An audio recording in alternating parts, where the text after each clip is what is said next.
Welcome back to doctor NGR. Sir peptic అల్సర్లో complications ఉంటాయి కదా? సాధారణంగా ఎవరైతే ఈ యొక్క గ్యాస్ట్రిక్ అల్సర్ కానీ డియోగ్నల్ అల్సర్ కానీ ఎవరైతే వాళ్ళు నెగ్లెక్ట్ చేస్తారో ఇనిషియల్ స్టేజ్లో వాళ్ళకి కడుపులో మంట అలాగే అరగకపోవడము, ఫ్లాట్లెంట్ డిస్పెప్సియా అంటే గ్యాస్ ఎక్కువగా నిండుకొని ఇండైజెషన్ ఉంటుంది, తిన్నది అరగకుండా ఉండడం, ఏదైతే మోషన్ పాస్ చేసినప్పుడు అన్డైజెస్టెడ్ పార్టికల్స్ వెళ్ళిపోవడం, ఇలాంటివి ఎవరైతే నెగ్లెక్ట్ చేస్తుంటారో గ్యాస్ట్రిక్ అల్సర్ని కరెక్ట్ టైంలో ఎవరైతే గుర్తించారో దీని ద్వారా ఏంటంటే ఈ పుండు అనేది రానుగా అధికం అవ్వడము, అలాగే వాళ్ళలో వామిటింగ్స్ మొదలయ్యే అవకాశం ఉంటుంది. ఈ వామిటింగ్స్లో బ్లడ్ పడడం జరుగుతుంది. వన్స్ ఒక్కసారి ఒక ఫుడ్తో పాటు వామిటింగ్ ఎప్పుడైతే జరుగుతుందో ఆ వామిటింగ్లో బ్లడ్ కనుక ఉన్నట్లయితే తప్పకుండా వాళ్ళు డాక్టర్ గారిని సంప్రదించి దానికి సంబంధించిన టెస్ట్లు లైక్ అప్పర్ జిఐ ఎండోస్కోపీ కనుక చేయించుకున్నట్లయితే దాంట్లో గ్యాస్ట్రిక్ అల్సర్ ఉందా, అది ఎంతవరకు ఉంది, సమ్టైమ్స్ గ్యాస్ట్రిక్ ఎరోజన్స్ ఉండే అవకాశం ఉంటుంది. అల్సర్ ఎంతవరకు ఉంది లేకపోతే ఓన్లీ ఎరోజన్స్ ఉన్నాయా, దీని ద్వారా మనకు తెలియడం జరుగుతుంది. వన్స్ ఒక్కసారి గ్యాస్ట్రిక్ అల్సర్ని కనుక మనం నెగ్లెక్ట్ చేసినట్లయితే స్టీనోసిస్ ఏర్పడుతుంది. ఆ పుండు అనేది అధికమయ్యి అక్కడ ఉన్న భాగం అంతా కూడా స్టీనోసిస్ అంటే ఫుడ్ అనేది ఇంకా కిందికి వెళ్లకుండా జరుగుతుంది. దాని ద్వారానే వామిటింగ్స్ వచ్చే అవకాశం ఉంటుంది. గ్యాస్ట్రిక్ అల్సర్ని ఇంకా కూడా నెగ్లెక్ట్ చేసినట్లయితే ఈ స్టేజ్లో కూడా వాళ్ళు సరిగా గుర్తించకుండా ఏదో టెంపరీ మందులు వాడుతూ కనుక నెగ్లెక్ట్ చేసినట్లయితే కనుక అది తర్వాత క్యాన్సర్గా పరిణామం చెందే అవకాశం ఉంటుంది. వన్స్ క్యాన్సర్గా పరిణామం చెందిన తర్వాత దాని కాంప్లికేషన్స్ ఎక్కువగా ఉంటాయి. అలాగే ట్రీట్మెంట్లో కూడా మనకి చాలా కాంప్లికేషన్స్ ఏర్పడతాయి. ట్రీట్మెంట్లో రికవరీ కూడా తగ్గిపోతుంది. యూజువల్గా మనకి ఎప్పుడైతే అల్సర్ ఉందో అలా లేకపోతే మంట ఉందో ఇలాంటప్పుడు తగిన జాగ్రత్తలు తీసుకొని డాక్టర్స్ చెప్పిన సలహాలు పాటించినట్లయితే తప్పకుండా ఈ ముందు వచ్చే కాంప్లికేషన్స్ అన్నీ కూడా మనం తగ్గించుకోవచ్చు. సార్ గ్యాస్ట్రిక్ ఎరోజన్స్ అన్నారు కదా, గ్యాస్ట్రిక్ ఎరోజన్స్ అంటే ఏంటి? సాధారణంగా మనం ఫుడ్ తీసుకున్నప్పుడు ఈ యొక్క దీంట్లో ఉన్న ఆహార పదార్థాల్లో ఉన్న అసిడిక్ నేచర్ బట్టి అలాగే దీంట్లో ఉన్న స్పైసెస్ బట్టి ఈ యొక్క స్టమక్ మ్యూకోజా కానీ పేగుల్లో మ్యూకోజా కానీ చాలా వరకు అది సెన్సిటివ్గా ఉంటుంది. వన్స్ ఒక్కసారి ఇలాంటి పదార్థాలకు ఇలాంటి కెమికల్ ఇరిటెంట్స్ కనుక ఎక్స్పోజ్ అయినప్పుడు ఒక చారల్ లాంటివి గీతలు లాంటివి ఆ యొక్క మ్యూకోజా పైన ఏర్పడుతుంది. దీన్ని మనం గ్యాస్ట్రిక్ ఎరోజన్స్ ఉంటాం. ఇది ముందు గ్యాస్ట్రిక్ ఎరోజన్స్ ముందుగా అల్సర్గా పరిణామం చెందే అవకాశం ఉంటుంది. సార్ అల్సర్తో పాటు ఇతర జీర్ణకోశ వ్యాధులు ఏముంటాయి?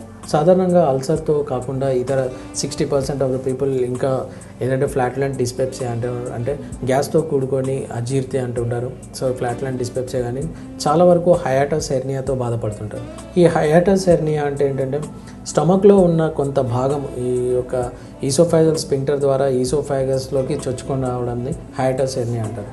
సాధారణంగా ఫుడ్ అనేది ఈసోఫాగస్ నుంచి స్టమక్కి చేరగానే లోయర్ ఈసోఫాగల్ స్పింక్టర్ అనేది క్లోజ్ అయిపోతుంది. స్టమక్లో ఉన్న ఆహార పదార్థం తిరిగి వెనక్కి రాకుండా అది జాగ్రత్త పడుతుంది. కొంతమంది లోపల ఈ ఈసోఫాగల్ స్పింక్టర్ అనేది లూజ్గా ఉండడంతో మనం తీసుకున్న ఆహార పదార్థం ఎప్పుడైతే స్టమక్లో చేరుతుందో అది తిరిగి యాసిడ్తో మిక్స్ అయ్యి ఆహార పదార్థం అంతా కూడా ఈసోఫాగస్లో రావడం జరుగుతుంది. దీంట్లో ఈ క్రమంలో స్టమక్లో ఉన్న కొంత పోర్షన్ కూడా ఈసోఫాగస్ రావడం జరుగుతుంది. దీన్ని హయాటస్ హెర్నియా అంటారు. సాధారణంగా హయాటస్ హెర్నియా రావడానికి కారణాలు ఏంటంటే కొంతమంది చాలా వరకు ఫుడ్ తీసుకోగానే వాళ్ళు రిలాక్స్ అయిపోతుంటారు, అంటే పడుకోవడం కానీ లేకపోతే కూర్చోవడం కానీ జరిగిపోతుంటుంది. లేట్ నైట్లో డిన్నర్ చేసి వెంటనే పడుకోవడం మూలాన ఈ యొక్క హయాటస్ హెర్నియా ఎక్కువగా డెవలప్ అయ్యే అవకాశం ఉంటుంది. దీనికి మనం తీసుకోవాల్సిన జాగ్రత్త ఏంటంటే మనం పడుకోవడానికి అలాగే తినడానికి మధ్యలో కనీసం 1.5 అవర్ గ్యాప్ ఉన్నట్లయితే ఇలాంటివి మనం ప్రివెంట్ చేసే అవకాశం ఉంటుంది. అలాగే ఎవరైతే అధిక బరువుతో బాధపడుతుంటారో ఎవరైతే ఎక్కువగా పొట్ట ఎవరిలో ఎక్కువగా ఉంటుందో వీళ్ళ లోపల కూడా ఈ యొక్క హయాటస్ హెర్నియా అనేది వచ్చే అవకాశం ఉంటుంది. ఈ హయాటస్ హెర్నియాలో లక్షణాలు ఏంటుంటాయంటే మనం ఫుడ్ తీసుకొని తర్వాత పడుకోగానే మిడ్ నైట్ లోపల ఛాతీలో మంట రావడం కానివ్వండి, ఛాతీ నొప్పితో ఉండడం కానివ్వండి, సమ్టైమ్స్ ఈ ఛాతీలో మంట నొప్పి అనేది కొద్దిగా గుండె నొప్పిలా అనిపించడం కానివ్వండి, విపరీతమైన పుల్లగా తేన్పులు రావడం కానివ్వండి, ఇలాంటి యొక్క లక్షణాలు కనిపిస్తుంటాయి. ఎవరైతే ఈ లక్షణాలు కనిపిస్తుంటాయో వాళ్ళ లోపల ఈ హయాటస్ హెర్నియా అని ఉండొచ్చు అని గమనించాలి. సమ్టైమ్స్ ఈ యొక్క హయాటస్ హెర్నియా కనుక నెగ్లెక్ట్ చేసినట్లయితే ఈసోఫాజల్ వేరిసెస్ వచ్చే అవకాశం ఉంటుంది, ఈసోఫాజల్ ఎరోజన్స్ వచ్చే అవకాశం ఉంటుంది. ఈసోఫాగస్ లోపల ఈ యొక్క మ్యూకోజా పైన చారల్లాగా ఉండడం, దాని ద్వారా కూడా వామిటింగ్స్ కావడం, బ్లడ్ పడడం ఇలాంటివి జరుగుతూ ఉంటాయి. సో ఇలాంటి హయాటస్ హెర్నియా కనుక మనం నెగ్లెక్ట్ చేయకుండా ఉండాలి. అలాగే మనం ఆహారం తీసుకున్న వెంటనే పడుకోకుండా రిలాక్స్ కాకుండా ఉండాలి. అలాగే ఆహారం తీసుకున్న వెంటనే ఒక 10-15 నిమిషాలు వాకింగ్ చేసినట్లయితే కనుక ఈ యొక్క ఏదైతే రీఫ్లక్స్ ఏదైతే ఉందో అంటే స్టొమక్ నుంచి ఫుడ్ అనేది వెనక్కి రావడం జరుగుతుంది. ఇలాంటివి మనం ప్రివెంట్ చేసే అవకాశం ఉంటుంది. సార్ కొంతమంది భోజనం చేసిన వెంటనే మోషన్కి వెళ్తూ ఉంటారు, దానికి కారణం ఏంటి?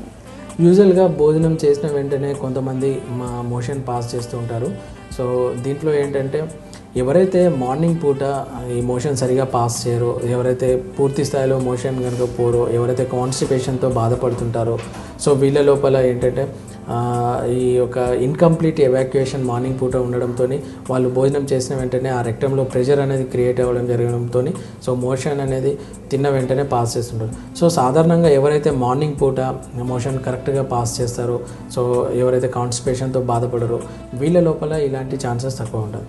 అలాగే ఎవరైతే క్రానిక్ అమీబియాసిస్తో బాధపడుతుంటారో, సో అమీబియాసిస్ ఇన్ఫెక్షన్ ఎవరికైతే ఉంటుందో కొన్నాళ్ళ పాటు మందులు వాడేసి పార్షియల్గా మందులు వాడేస్తారు. సో అలాగే ఇన్ఫెక్షన్ దాంట్లో ఉండిపోతుంది, దీన్ని నెగ్లెక్ట్ చేయడం జరుగుతుంది. సో వీళ్ళ లోపల ఈ యొక్క అమీబియాసిస్ ఉండడం మూలాన, సో ఈ ఇన్ఫెక్షన్ మూలాన తిన్న వెంటనే ఇలాంటి మోషన్ పాస్ అయ్యే అవకాశం ఉంటుంది. సో ఇది రాకుండా ఉండడానికి ఏంటి, మనకి కాన్స్టిపేషన్ ఉండకుండా చూసుకోవాలి. అలాగే ప్రతి ఉదయం మనం మోషన్ సరిగ్గా పాస్ చేయాలి. సో వన్ టైం పాస్ చేసినప్పుడు అది ఇన్కంప్లీట్గా ఉన్నట్లయితే వాటర్ కనుక తీసుకొని కొన్ని చిట్కా పద్ధతులు కనుక పాటించినట్లయితే తప్పకుండా వాళ్ళకి మోషన్ పాస్ అవుతుంది. సో కంప్లీట్గా మోషన్ పాస్ అయిపోయి మనం తర్వాతనే బ్రేక్ఫాస్ట్ కానీ లంచ్ కానీ ఇలాంటివి తీసుకున్నట్లయితేనే సో ఇలాంటి సమస్య ఉండదు. సో ఇంకో సమస్య ఏంటంటే మోషన్ ఎవరైతే తిన్న తర్వాత పాస్ చేయడానికి కారణం ఏంటంటే ఇరిటేబుల్ బౌవెల్ సిండ్రోమ్ అంటారు. ఇరిటేబుల్ బౌవెల్ సిండ్రోమ్ అనేది ఏంటంటే మన యొక్క స్ట్రెస్ మూలాన కానివ్వండి, మన యొక్క యాంగ్జైటీ మూలాన కానివ్వండి, బ్రెయిన్ నుంచి వచ్చే సిగ్నల్స్ ద్వారా ఈ యొక్క స్టొమక్లో ఉన్న నర్వస్ సిస్టమ్ అనేది ఒకేసారి అధికంగా పనిచేయడం మూలాన సో ఈ యొక్క మోషన్ వచ్చినట్లుగా ఉండడం, మోషన్ వెళ్ళాలి అనే సెన్సేషన్ ఉండడం, సో ఇలాంటివి జరుగుతుంటాయి. సో ఇరిటేబుల్ బౌవెల్ సిండ్రోమ్లో కాన్స్టిపేషన్ ఆల్టర్నేటింగ్ విత్ డయేరియా అంటారు. సో కాన్స్టిపేషన్ వాళ్ళు సరైన టైంలో మోషన్ సరిగా పాస్ చేయకపోవడం మూలాన ఈ యొక్క కాన్స్టిపేషన్ ఉంటుంది. అది వస్తుందనే సెన్సేషన్తో బాత్రూమ్ వెళ్ళడం, అలాగే పాస్ చేయకపోవడం, అలాగే తిన్న తర్వాత మోషన్ రావడం, ఇలాంటి సమస్యలతో బాధపడుతుంటారు.